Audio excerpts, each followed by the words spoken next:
All'incrocio tra strada di Costa Bissara nel comune di Vicenza e le vie Fornace e Cavour in quello di Costa Bissara sarà realizzata una nuova rotatoria.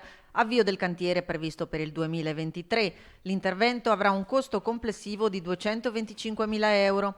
Le giunte comunali hanno approvato il progetto definitivo che viene ora presentato alla Regione del Veneto per l'ammissione ai contributi per la messa in sicurezza stradale anno 2022.